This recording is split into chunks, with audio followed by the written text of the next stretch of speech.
저희가 계속해서 야곱을 성경을 통해서 복상을 하고 있습니다. 야곱을 복상하면서 어떤 마음이 드십니까? 저는 자꾸 매번 야곱을 복상을 할 때마다 참 내가 야곱 같다 그런 생각을 합니다. 여러분은 어떠실지 모르겠습니다. 야곱을 볼 때마다 자기의 힘으로 살려고 하는 모습들을 통해서 도대체 뭘 추구하려고 저렇게 애를 쓰나, 그런데 야곱을 비난할 수 없는 건 거기 저와 우리의 모습이 담겨 있기 때문입니다. 유엔 산하 기구 중에 여러 기구가 있는데 지속 가능 발전 해법 네트워크라고 하는 단체가 있습니다. 이름이 꽤 길지요. 이 단체가 작년 2020년 세계 행복 보고서를 발표했습니다. 행복 지수는 7가지 지표를 통해서 근거를 삼았는데요. 1인당 평균 소득, 사회적인 지원, 건강 기대 수명, 개인적인 자유, 관용, 부정부패, 미래에 대한 불안감, 이 총 7가지 기준을 이 지표를 통해서 데이터를 산출을 했습니다.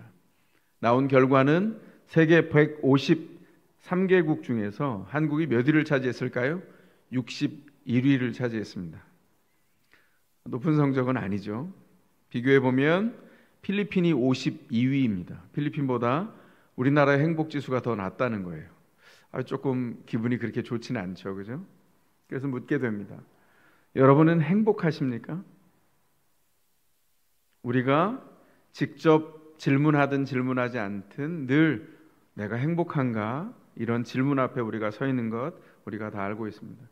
본문을 통해서 살펴봅니다. 지금 야곱이 오늘 본문을 통해서 보면 20년 만에 돌아오고 있습니다. 그동안 야곱을 이끈 것은 하나님이셨어요. 자기 재주와 자기 손으로 자기 삶을 일군 것이 아니라 본인은 착각했을지라도 하나님이 야곱의 인생을 이끌었습니다. 라반의 손에서 20년 동안 착취당했습니다.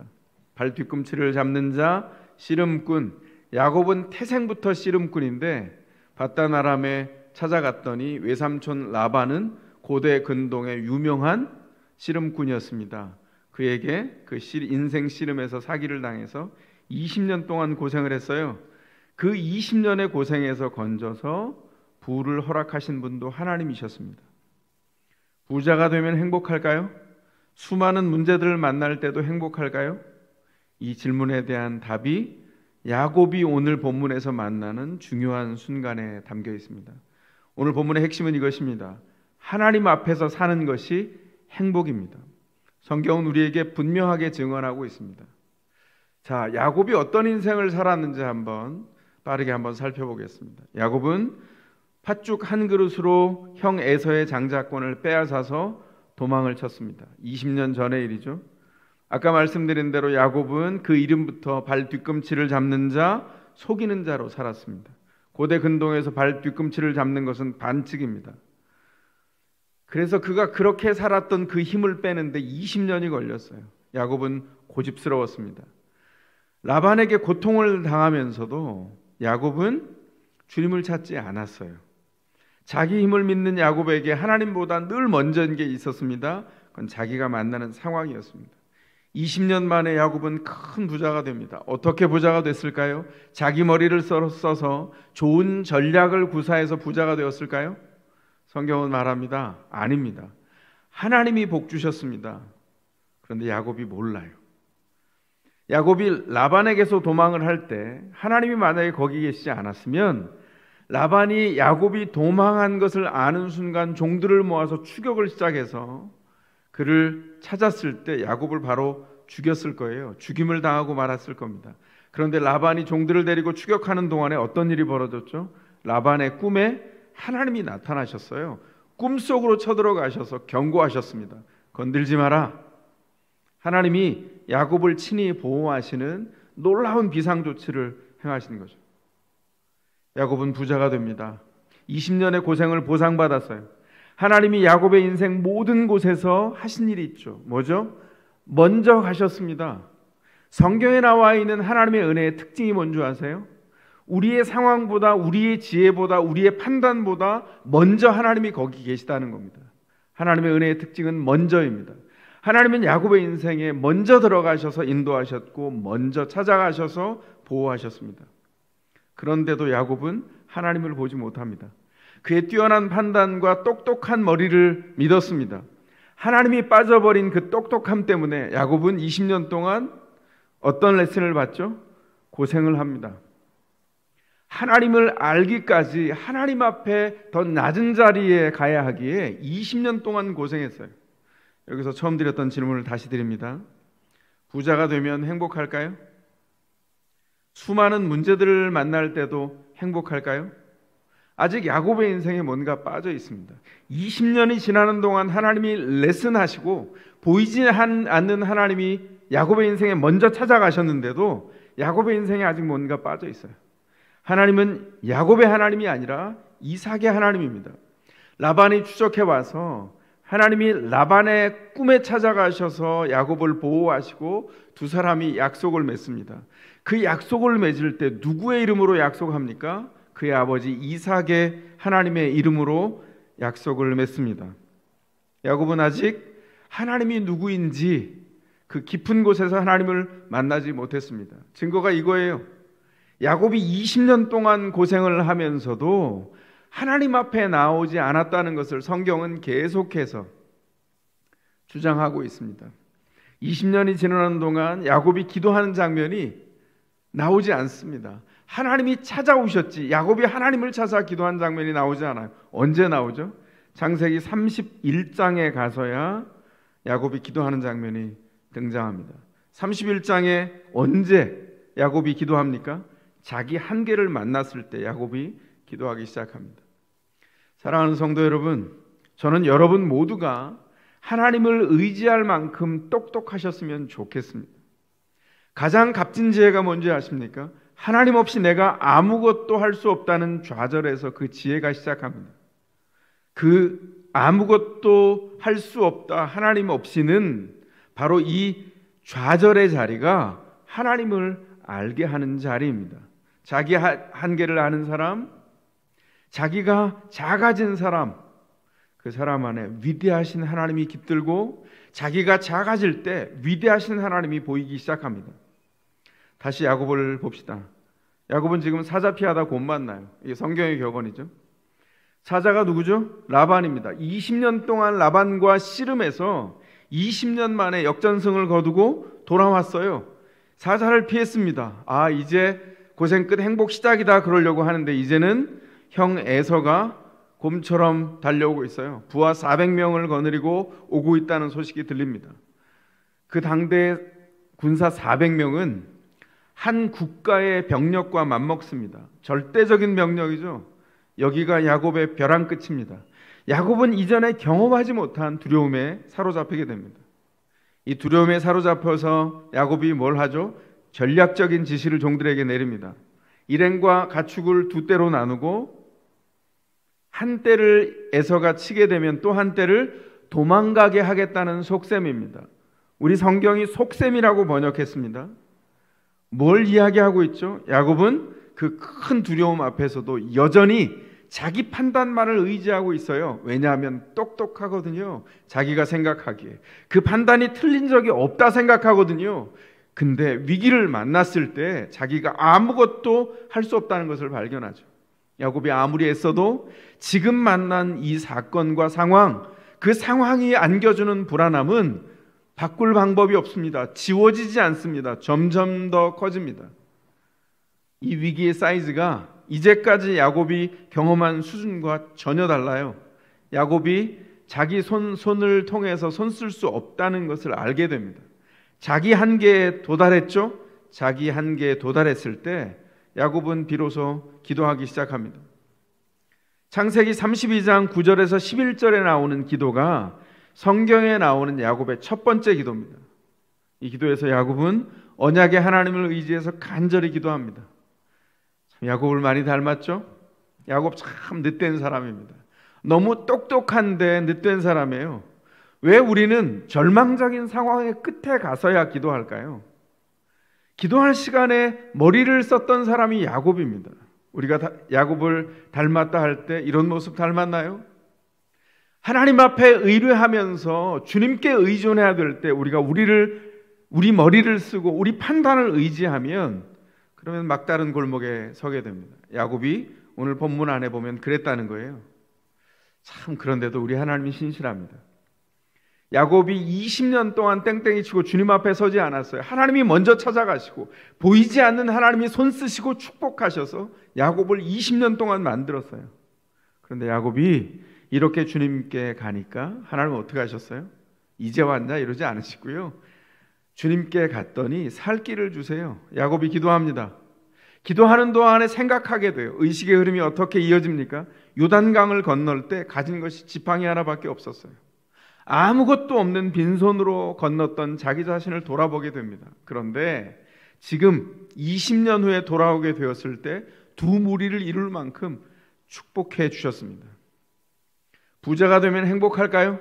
수많은 문제들을 만날 때도 행복할까요? 야곱은 이 질문에 분명한 답을 곧 가지게 됩니다. 두 무리가 복이 아니라 두 무리가 되도록 복 주시는 하나님이 복이라는 것을 야곱이 깨닫게 되는 것이죠. 야곱이 기도를 마친 후에 그 다음에 또 뭘 합니까? 자기가 가지고 있었던 속성은 그리 빨리 버릴 수 없습니다. 야곱은 마지막 전략적인 선택을 합니다. 에서를 위해서 선물을 준비하죠. 자기가 가지고 있는 짐승 중에 가장 괜찮은 것을 골라서 그 짐승떼를 나누죠. 4떼로 나눕니다. 그 짐승이 무려 550마리나 됐어요. 각 종류의 짐승을 550마리를 4떼로 나누어서 첫 번째 떼를 보내면서 이야기합니다. 그 앞을 인도하는 사람 종에게 에서를 만났을 때 이게 선물이라고 분명히 알려줘라. 그리고 받고 많은 선물이네. 조금 시간이 지나서 두 번째 때가 또 가서 선물이 주어지고 세 번째, 네 번째 차례차례로 시간을 두고 에서의 마음이 조금씩 누그러뜨릴 수 있도록 선물을 기획한 것이죠. 4때를 앞서 보내고 마지막에 어떻게 합니까? 자기의 가족들, 2 아내와 2 여종과 11 아들을 데리고 야복나루를 건너요. 그리고는 그 가족들과 거기에 딸린 모든 짐승들, 소유들을 다 딸려서 맨 마지막으로 보내고 본인 혼자 야복나루에 남았습니다. 야곱이 20년 전처럼 다시 혼자가 된 겁니다. 마음이 어땠을까요? 만감이 교차했을 거예요. 굉장히 많은 생각을 하게 됐을 겁니다. 도대체 이 상황을 어떻게 해결할까? 그런 생각을 가지고 거기에 머물러 있는데 어떤 이가 나타납니다. 이분은 누굴까요?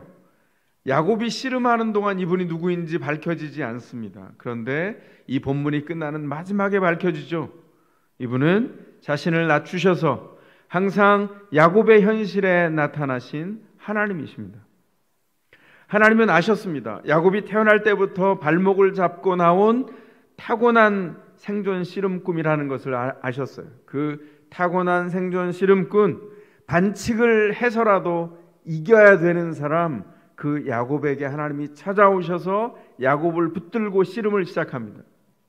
야곱은 하나님을 먼저 찾아가서 씨름한 게 아니에요. 늘 그 인생에 하나님이 먼저 찾아오셔서 야곱을 붙들고 씨름하셨습니다. 그가 씨름꾼이기에 반칙을 해서라도 인생을 세웠기에 그가 사는 방식으로 오셔서 그를 붙들고 씨름하십니다. 야곱은 이제 평생 야곱을 따라다니는 자기 존재의 속성과 씨름을 시작하죠. 평생 속이고 발 뒤꿈치를 잡고 또 속으면서 또 역전과 반전을 이루면서 살아왔던 인생입니다. 이 야곱의 인생에 하나님이 가르치십니다. 인생은 사기치는 삿바싸움으로 사는 게 아니라 하나님께 붙들려 사는 일이다. 하나님은 야곱에게 이 밤에 가르치셨어요. 야곱은 자기 인생의 가장 길고 어두운 밤을 누군지 알 수 없는 분에게 붙들려서 씨름하면서 배우고 있습니다. 그가 씨름했는데 그 씨름하는 자를 놓지 않습니다. 우리는 지금 알고 있죠? 하나님은 야곱의 엉덩이 뼈를 쳤어요. 씨름하면서 집요하고 절박하게 하나님을 붙들고 놓지 않는 야곱에게 하나님이 어떻게 하십니까? 져주셨어요.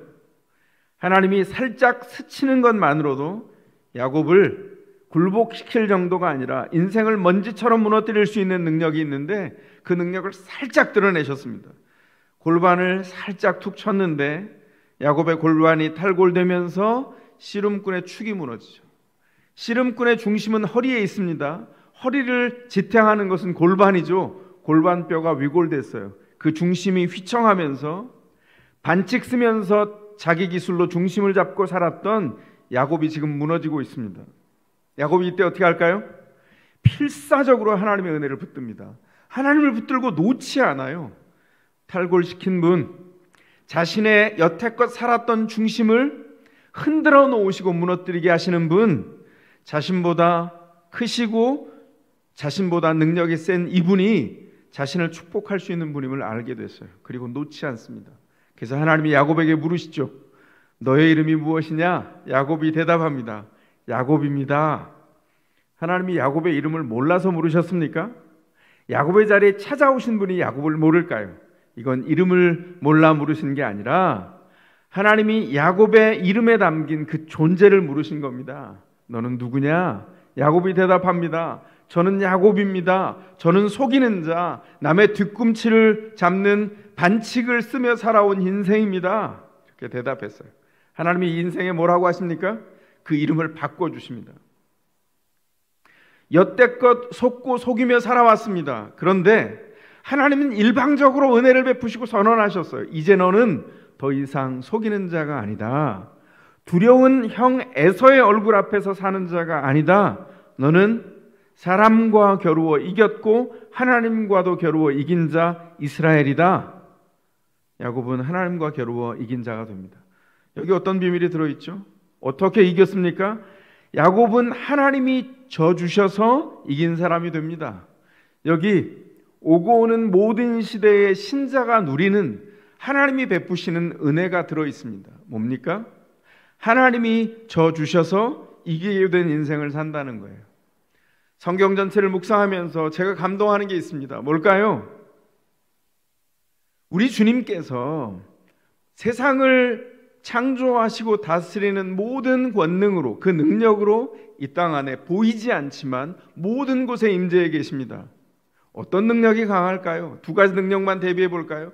하나는 심판하시는 능력입니다. 성경의 심판의 예언과 실제가 나올 때 하나님은 완벽한 절대 주권으로 모든 권세 있는 사람들을 무릎 꿇려서 그들을 심판하실 것이라고 경고하시고 약속하시고 그 일은 이루어질 겁니다.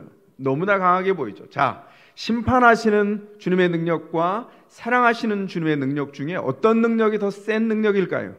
이렇게 묻는다면 대부분의 분들이 심판하시는 주님의 능력이 세다고 대답할 겁니다. 그럴까요? 그 심판하시는 때는 저 주님이 오시는 마지막 때로 미루어 두었습니다. 그리고 그 사이를 무엇으로 채웠죠? 사랑의 능력으로 채우셨어요. 주님은 우리를 어떻게 사랑하셨냐면 죄로 인해서 혹불면 날아가는 인생을 죄와 반칙과 허물에도 불구하고 붙들어서 놓지 않으셨어요. 야곱이 대표적인 사람입니다. 그는 반칙을 쓰며 뺏었고 아무리 옳은 것이라고 해도 나쁜 방식으로 그 인생을 계속 운영해 갔습니다. 하나님이 어떻게 했다고요? 너 반칙 썼지? 심판하시지 않고 심판의 권한을 저 끝으로 미루어 두시고 야곱을 그냥 끌어안으셨어요.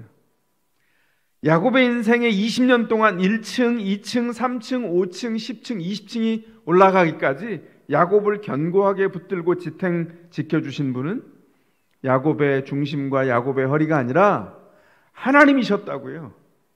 하나님의 사랑의 능력과 권세는 이토록 셉니다. 그 사랑의 능력을 알고 주님 앞에 서는 자가 하나님의 구원의 은혜를 맛보게 됩니다. 야곱이 그랬다는 거예요.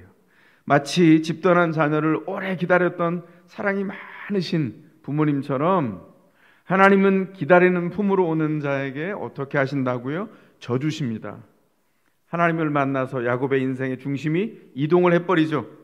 이제 자기 반칙과 자기 판단으로 살지 않고 하나님의 은혜가 중심이 된 인생을 살아갑니다. 야곱이 그걸 언제 알았습니까? 야곱이 야복나루에서 분이엘의 하나님을 경험합니다. 분이엘은 하나님의 얼굴이라는 뜻이에요. 그가 씨름하고 그때 알았습니다. 내가 하나님과 씨름을 했고 하나님의 얼굴을 대면했다는 것을 알았어요. 그때 기쁨이 생겼습니다. 어떤 기쁨이 있었습니까? 그 인생의 어둠이 몰아졌어요. 에서의 얼굴을 대할 때 그 400명으로 밀려오는 에서 앞에서 내가 벼랑 끝에 서서 더 이상 살 길이 없다고 막다른 골목에 절망으로 이르렀을 때 하나님이 어떻게 하셨다고요? 너는 에서의 얼굴 앞에 사는 자가 아니라 나 하나님의 얼굴 앞에 사는 자다. 주님이 나타나셔서 은혜를 베푸시고 보여주셨어요. 복된 인생, 어떤 인생입니까? 하나님의 얼굴 앞에 사는 인생입니다. 그리스도 예수 안에 사는 자, 하나님의 얼굴 앞에 사는 자들입니다. 더 이상 에서의 얼굴은 문제가 되지 않습니다. 그가 나올 때 어떻게 됐다고요? 그렇게 밤새 씨름하고 하나님의 얼굴을 배웠다고 그 절망이 기쁨으로 완전히 바뀐 다음에 그가 일어나서 야복나루에서 앞서갔던 네 떼와 가족들을 뒤를 따라 걸어가기 시작할 때 어둠이 물러나고 해가 떠서 비추기 시작했습니다. 참 놀랍고 드라마틱한 장면입니다. 상상컨대 그가 하나님이 비추신 놀라운 은총 안에 이제 이전과 전혀 다른 인생을 준비하고 걷기 시작합니다. 부자가 되면 행복할까요? 야곱이 20년 동안 그 부를 쌓아서 이 자리에 이르렀습니다. 야곱이 이 질문을 받습니다. 부자가 되면 행복할까요? 수많은 문제들을 만날 때도 행복할까요? 야곱은 이 질문에 답을 얻었어요. 우리가 예수를 믿고 보통 암송하는 구절들이 있습니다. 처음에 그 중에 대표적인 구절이 뭐죠? 빌립보서 4장 13절입니다. 내게 능력 주시는 자 안에서 내가 모든 것을 할 수 있느니라. 아멘. 이럽니다. 아, 능력 주시면 다 할 수 있구나 이렇게 생각하고 암송하는데 저도 그랬거든요. 조금 지나서 성경을 보니까 성경은 문맥을 통해서 이해해야 된다. 문맥을 봤습니다. 전혀 다른 문맥에서 전혀 다른 메시지를 전해주고 있죠. 바울은 이렇게 말합니다. 이제 나는 형편이 어떠하든지 간에 정말로 만족하는 법을 배웠습니다. 나는 적은 것을 가지고도 많은 것을 가진 것처럼 행복하고 많은 것을 가지고도 적은 것을 가진 것처럼 행복합니다. 나는 배부르거나 굶주리거나 많이 가졌거나 빈손이거나 행복하게 살 수 있는 비결을 찾았습니다. 놀라운 고백입니다. 지금 뭐라고 얘기하고 있습니까? 사도 바울은 분명히 선언합니다. 행복이 그리스도 예수 안에 있다는 것입니다. 야곱이 인생 20년의 고생 끝에 얻은 답이 바로 이겁니다. 많은 돈이 복이 아닙니다. 사람이 부자가 되어 행복한 게 아니에요. 문제가 하나도 없어진 청정한 삶이 되어서 바람 한 점 없는 무결점에 문제없는 인생이 되는 게 행복한 게 아니에요. 한계가 없으면 행복한 게 아닙니다. 사람은 가난하게 살아도 행복할 수 있습니다. 병들어도 행복할 수 있습니다. 한계가 있어도 행복할 수 있어요. 부유함과 가난이 행복을 결정하지 않습니다. 사람이 언제 행복합니까? 성경은 신구약을 통틀어 한 결론에 이릅니다. 예수 안에 있어야 행복합니다. 그러면 문제가 여전히 밀려와도 행복합니다. 만약 야곱이 그가 그 인생에서 분이엘 하나님을 만나고 그 인생의 후반부를 돈으로 행복을 찾았다면 자녀들을 축복하는 방법이 달랐을 거예요. 자녀를 축복할 때 돈으로 해야 됩니다. 상상해 봅니다. 이러지 않았을까요? 유서를 미리 써놓습니다. 아들아 딸아 땡땡은행 금고 열쇠가 여기 있으니 너희 12이 사이좋게 나눠 가져라. 거기 돈 내가 잔뜩 넣어두었다. 그리고 베델 아랫동네 있지? 내가 이전에 보여줬잖아. 그 아랫동네 내가 다 사뒀으니까 땅 잘 관리해라. 조금 있으면 오를 거야. 땅이 너희들의 복의 근원이다. 이렇게 해야 되지 않습니까? 성경 어디에도 야곱이 그렇게 축복했다고 나타나지 않아요. 모든 부모는 자녀에게 가장 귀한 것을 주려고 합니다. 그가 자녀를 사랑한다면 그가 가지고 있는 가장 정수, 가장 귀한 보물을 물려주려고 하죠. 야곱은 자신이 가진 가장 귀한 것으로 자녀를 축복했다. 성경은 증언합니다. 어디 나와 있죠? 신약 히브리서 11장 21절 이렇게 축복했다고 말합니다. 야곱은 죽을 때에 믿음으로 요셉의 아들들을 하나하나 축복해주고 그의 지팡이를 짚고 서서 하나님께 경배드렸습니다. 뭘 얘기합니까? 참 허무하죠. 돈 안 나옵니다. 뭘로 축복했다고요? 믿음으로 축복했다. 어떻게 해요? 그의 지팡이를 짚고 서서 인생 가장 초라한 모습으로 하나님을 경배하면서 자녀를 축복했습니다. 여기 비밀은 어디 있죠? 지팡이를 짚고 선 모습, 하나님이 없다면 가장 초라한 모습입니다. 그러나 그는 야복나루에서 그 엉덩이 뼈가 위골된 다음에 탈골된 후에 그 중심 이동을 해서 하나님을 중심으로 살기 시작합니다. 그는 자녀를 축복할 수 있는 유일한 비결은 믿음으로 내게 주어진 가장 중요한 것을 주는 것이다. 주님을 경배하며 그렇게 했습니다. 야곱은 이전의 야곱이 아닙니다. 야곱이 야복강에서 나왔을 때 그는 지체장애자가 됐어요. 근동에서 가부장이 다리를 절게 되었다. 이건 무슨 뜻일까요? 그 가문의 가부장의 권위를 잃었다는 것을 의미합니다. 야곱이 20년 동안 씨름에서 얻은 그 모든 부와 그 힘, 야곱 자신을 행복하게 하지 못할 뿐만 아니라 자손들을 복되게 할 수 없었다는 것을 깨달았어요. 그러나 야곱은 다리를 저는 한계를 만났을 때 어떻게 됩니까? 하나님만 온전히 의지하게 됩니다. 그 한계가 자녀를 축복하는 자리입니다. 그 야곱의 한계에 하나님이 깃드시고 역사하신 하나님을 믿는 믿음으로 자녀들을 축복하게 되었다고 성경이 말하고 있어요. 세상은 이렇지 않죠. 세상은 만물의 모든 세계가 죽음을 예고합니다. 한계가 있으면 곧 죽는 거예요. 옛날 저는 시골에서 살아서 닭 키우는 거 많이 봤습니다. 닭장에 닭들이 오롯이 모여 있어요. 사람 눈에는 안 보이는데 병든 닭이 있으면 닭이 가서 콕 쬐입니다. 그러면 기다렸다는 듯이 다른 닭들이 계속 쬐죠. 며칠이 지나면 시름시름 잘 걷지도 못하다가 그 닭이 죽어갑니다. 옛날 시골 얘기 할 필요 없어요. 여러분 혹시 집에서 어항 물고기 키우십니까? 제가 10여 년 전까지 열대어 매니아였거든요. 어항을 여러 대를 어항을 돌봤고 분양도 했습니다. 어항에서 열대어를 키우다 보면 시간 가는 줄 모르죠. 아이들이 너무 예쁩니다. 크고 작은 그 빛깔과 그 화려한 빛깔 너무 예뻐요. 그런데 여러분 계속 들여다보면 놀래요. 사람 눈에는 안 보이는데 지금 물고기가 피부가 상했습니다. 그럼 어떻게 될까요? 그러면 물고기 하나가 와서 그 상한 피부를 쫒니다. 그럼 기다렸다는 듯이 다른 물고기들이 달려들어서 하루 지나고 3일 지나고 일주일이 되지 않아서 그 물고기는 물 위에 떠올라요. 그 잔인한 동물의 세계를 어항 속에서도 봅니다. 사람들이 사는 세상은 어떨까요? 똑같습니다. 그러나 그리스도 예수 안에서 한계를 가지고 나온 사람들, 주님이 어떻게 하십니까? 그 한계에 임하십니다.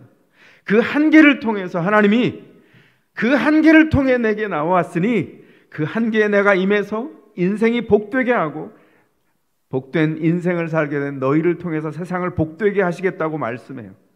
야곱은 떠날 때에 지팡이 하나 짚고 아무것도 없는 빈털터리로 빈손으로 떠나왔다가 이제 돌아올 때에도 그 많은 부유함이 있었지만 그것은 의지할 것이 아니라 하나님의 살아계신 역사와 하나님의 복주심을 증언한 증거물일 따름이지 내가 의지할 분은 복의 근원 되신 하나님밖에 없다는 것을 분명히 했습니다.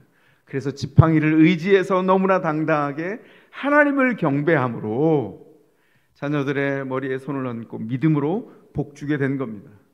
뭘로 복줬죠? 얘들아, 하나님만 의지해라. 하나님을 통해서만 살아. 하나님을 통해서 사는 자가 주님이 예비한 복을 누린다. 그 메시지를 분명히 줬습니다.